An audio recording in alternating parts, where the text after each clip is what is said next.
What is up, boxing besties? Welcome back to Xicana Boxing on YouTube.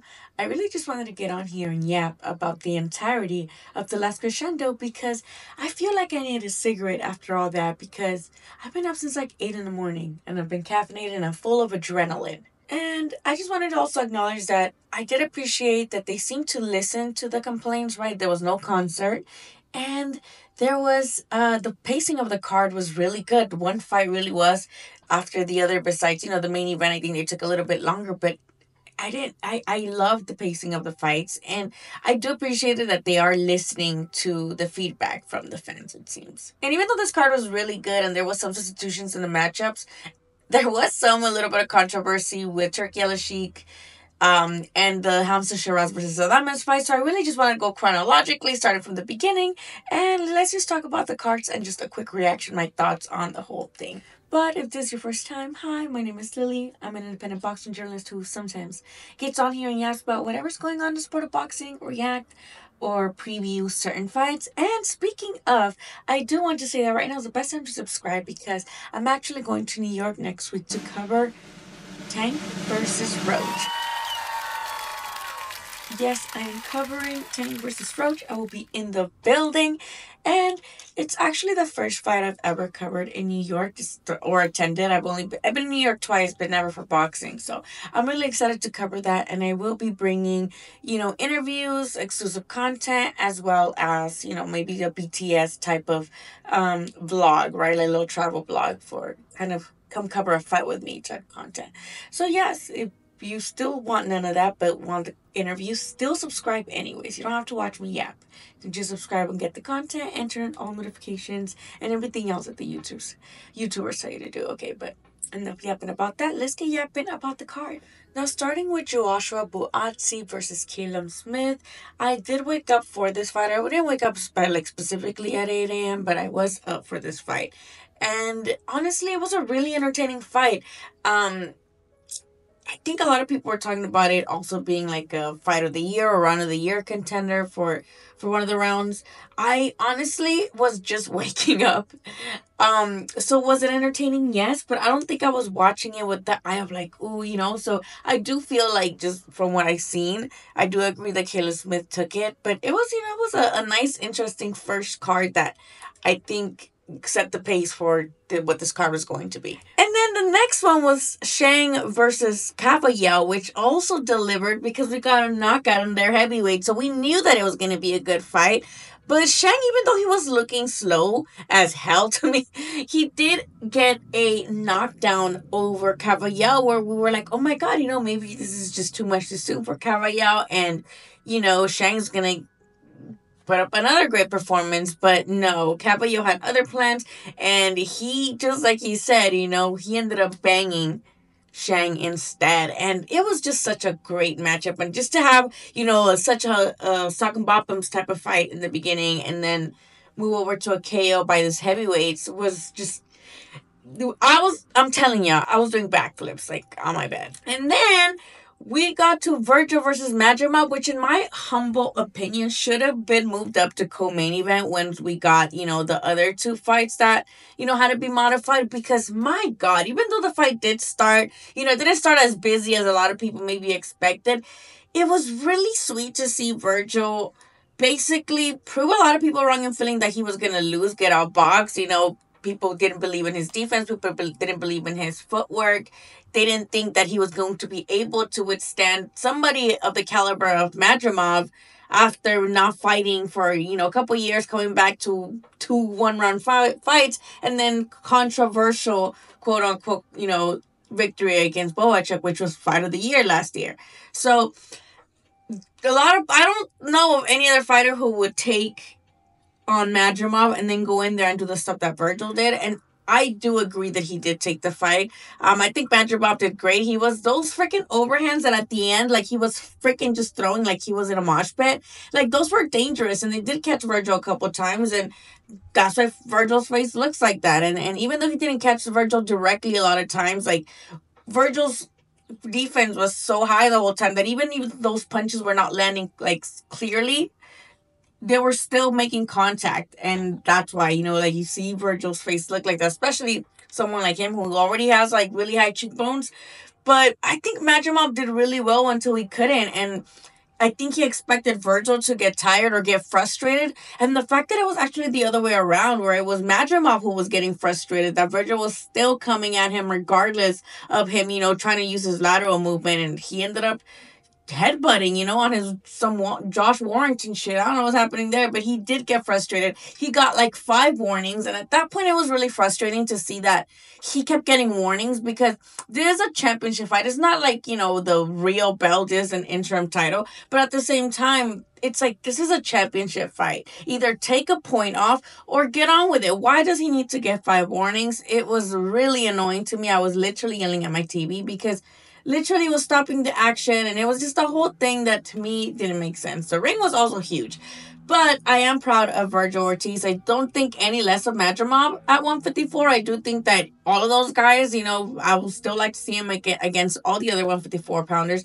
but I do think that Vergil proved that he outdogged a boxer, right? Like, that shit works in the amateurs where they'll outbox you, but Virgil has that dog in him where his faces are terrifying when he's coming towards you. And I think that's gotta be really debilitating in your mind, right? To be like, I'm literally like using all the ladder movement I can possibly use in this big ass ring.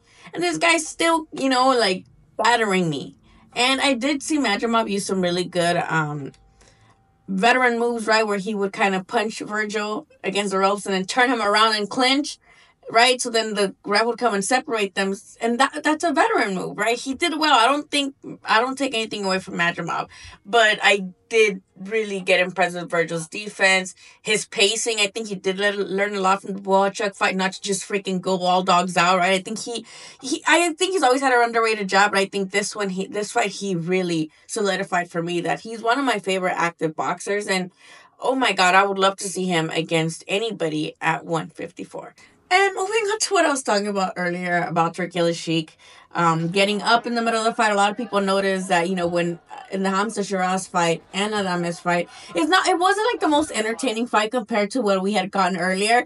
But Adames ended up being the one, basically creating the more opportunities and letting the better the exchanges. I do think he also outworked the more gun-shy Sheeraz, who seemed, like the moment got to him, especially because they set this up for him, right? Like, these are his people, and they brought a champion from PBC, right? To basically be like, we're gonna beat you. And he didn't, and that was basically controlled. And even when, again, Sheeraz did land something that was significant, he wouldn't really follow up or anything. And Adames, as a champion, as someone who already has a lot of that veteran status as well, is going pretty much beat him, in my opinion, pretty comfortably.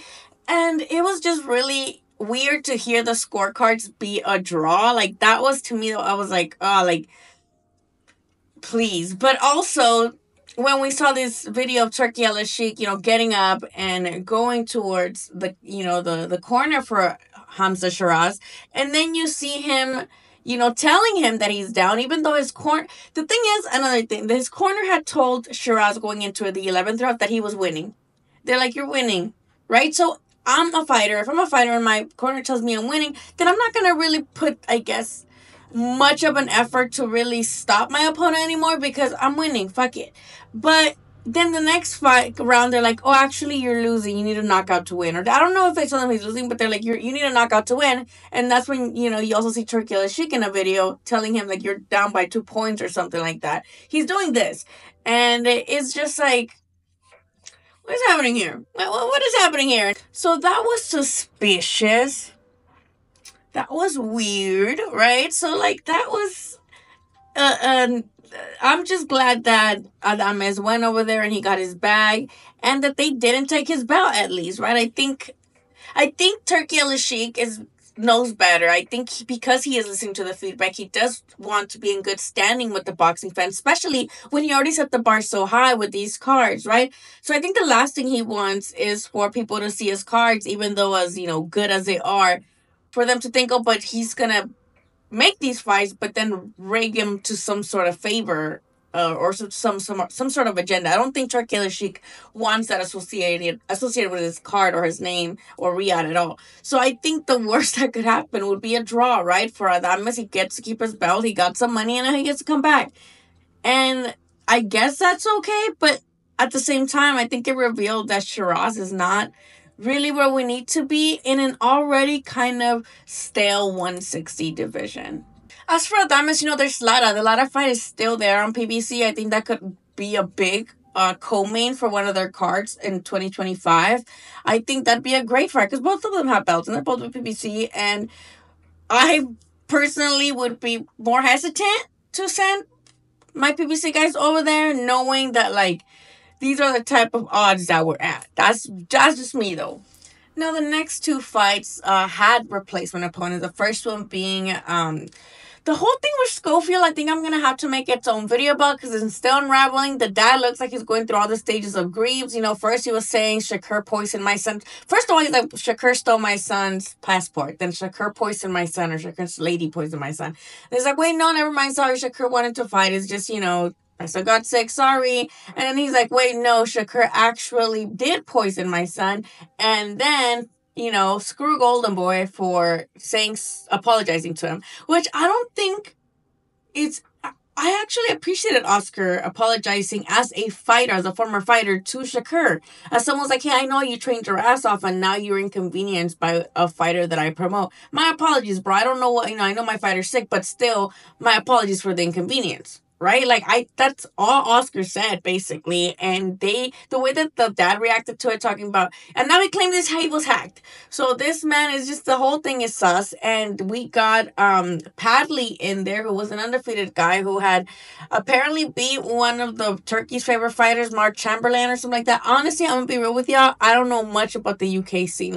I know I'm a casual when it comes to the UK scene. So I knew about that much of the lore. And what I do appreciate about the guys are like, yes, he's an electrician. I don't like that there was a lot of making fun of that about like, oh, he's, I know that you guys do the Uber driver stuff, which is still not okay. I'm going to put an article in the description that talks about the struggles of boxers, right? Not everybody makes money. It's like you're basically a freelancer and you're doing all these camps and getting paid just when you fight and you got to pay everybody else. It's just not, I promise you, only the big names are making money. Like, not everybody else is making money like that. So most people have a job, and if you're having like a union job or a job like that, like even better. But either way, article in the description.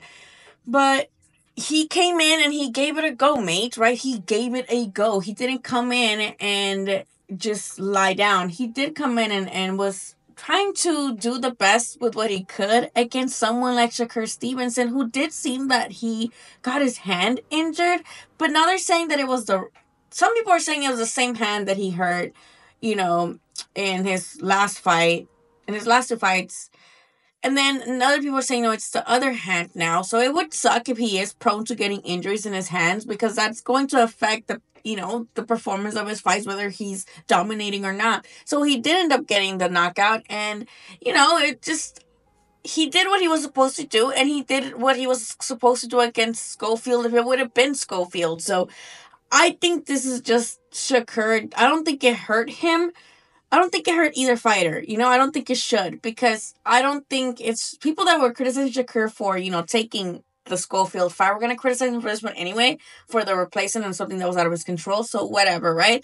But I just think, okay, he got that warm-up out of the way. Go check your hand. And hopefully from there we can see where you stand. But at the same time, with someone in his own, circle, like Keyshawn in the same weight class, giving us such explosive performances, I think people are going to start talking more about Keyshawn and the bigger fights as opposed to Shakur, who a lot of people are now already a fan of his style, but then now it seems to show injury. And a lot of people are just not impressed, I guess, that it took him 9 rounds to defeat someone who was, earlier in that week doing a shift in their normal job. But again, it's a whole change of opponent, and I'm pretty sure that can't be easy. So I don't take away anything from Shakur. He did what he had to do, and he did what he was supposed to do if it would have been against Schofield. So bring on the rest of the guys. So even though Padley didn't come in to glide down, I can't say the same for Bakole, and I don't blame him. Let me just start saying that I do not blame Bakole, right? Bakole literally landed in Saudi Arabia at 2 a.m. from the reports that I saw. And then just had to fight. He was over 300 pounds. And I know a lot of us, we're like, cool, like, this is so sick for boxing. Like, hell yeah, right? Because we saw what Bakole did to Anderson, right? Isn't that right? Yeah. So, Jared Anderson. So, it's just like, yes, but also, every fighter tells me that you win a fight in a camp.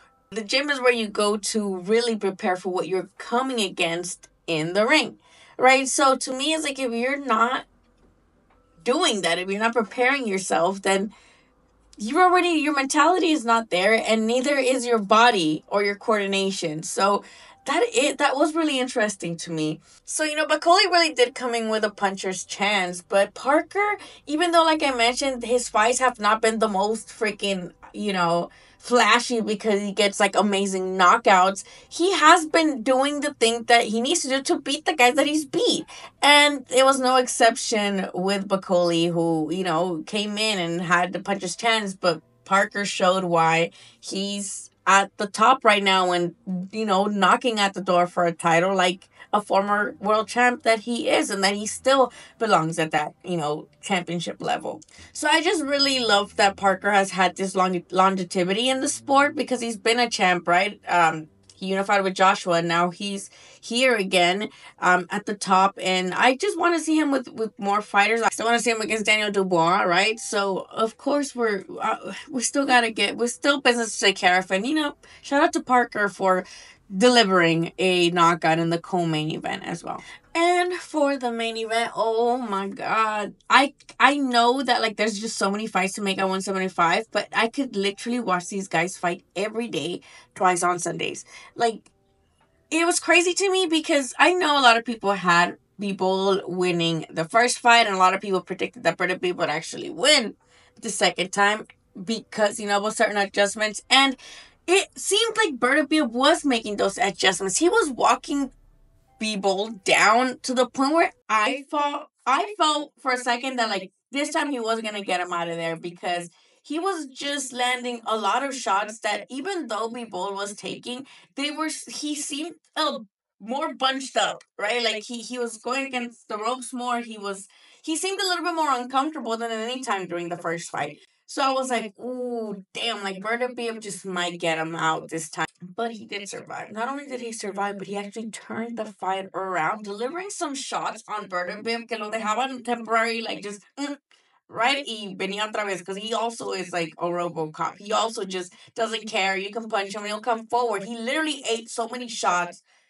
from Bivol in these last ones, and he was just coming forward like nothing, right? He was also, I think Beterbiev did really well to the body of Bivol, and he was definitely trying, but I think after Bivol got that like second win and that momentum, I think he knew, and it was the last round, I believe, where he got that cut, right? It's the last round where he just got a little bit more battered, and I'm just like, dang, bro, you could have just gone out there and just won the round by circling around, but he did choose to trade a bit with Beterbiev at the end, and I did think that Bivol was the winner, and Beterbiev seemed a little annoyed about maybe the possibility of a third fight, and insinuating that he didn't even want the second fight. At least that's what I understood of it, but I enjoyed seeing Bivol get his shot now, get his time to be an undisputed champ, because a lot of people felt that he won the first time. I think this time, he was like, okay, you guys didn't feel like I won, then I'm going to make it clearer. And he did, right? There's a lot of boxers who could say that, like, oh, well, the judges screwed me. The judges screwed me. But this guy, okay, he's like, okay, well, you guys screwed me, but I'm going to try to show you guys that. And I think he did. And I think, to me, it was like he had at some point, he was walking Beterbiev back. And all I kept thinking was like, imagine beating Canelo, right? And then being one of the guys to walk Beterbiev back. Be like a guy who survived Beterbiev, because nobody else had. Nobody else in the pros had gone the distance with Beterbiev until Bivol. And he did. And then he did it again and took his belt and did way better the second time, even walking him back at times. And to me, that is bonkers. And Bivol deserves so much praise. And I think that it's ridiculous the high level of boxing that these two treated us for 24 rounds. And shout out to both of them. And shout out to Turkey El Sheikh for providing these cards and making this happen, because yeah, I don't know if we would have ever gotten this without him, I guess, because what was happening before? What was stopping it? I guess also, what I would like is if there is a third fight, can that happen in the US? Or like, cuz like, you know, and yeah, post fight, people said that he's tired, and these were a lot of rounds back to back. So he does want to take a longer rest because he had some injuries in the camp, in his previous camp. So he does want to make sure he's 100% before he returns to defend the undisputed crown. But like, I just feel like there's just so many fights to be made, and I just want to know if we're gonna get a third, or we're gonna sneak Benavides in, and we had the Caleb Smith now also in the mix. All these guys, the 125 division is popping, and I just can't wait, and I'm really happy for people. I love seeing his smile. His sex must be mad as hell somewhere in a stream, but shout out to him, and thank you for giving us such a great fight. My favorite fight of the card was the Vergil fight. I think it was just really neat to see Vergil develop like that. I think the first time I ever covered Vergil was at the Velasco in LA, and he was in an undercard, I believe, for Hector Tanahara fight. And yeah, like he was always really impressive. He had all KOs as well. So I'm really, it's like, oh, like the first time I interviewed you was like a little club card, and all you're freaking in Riyadh. Like that's crazy. So good for him. And he's a really, really cool kid. And I just, that just felt really wholesome. Um, Lastly, yeah, I'm gonna be going to New York next week. So if you want to support the channel in any way, join the channel or just send any donations for a coffee so I can be writing my newsletter. And yes, subscribe to my newsletter. It's one of the best writing and boxing currently, in my humble opinion. And you get to have it every week in your inbox with no other spam. So yeah, no one out there is doing it like me, with interviews and coverage. So subscribe to everything across platforms. But yes, I'll be getting to New York on Wednesday. I will be bringing you all the action from the press conference on Thursday, and some interviews as well. So stay tuned. Follow me across platforms, and I'll see you guys on the next one. Bye.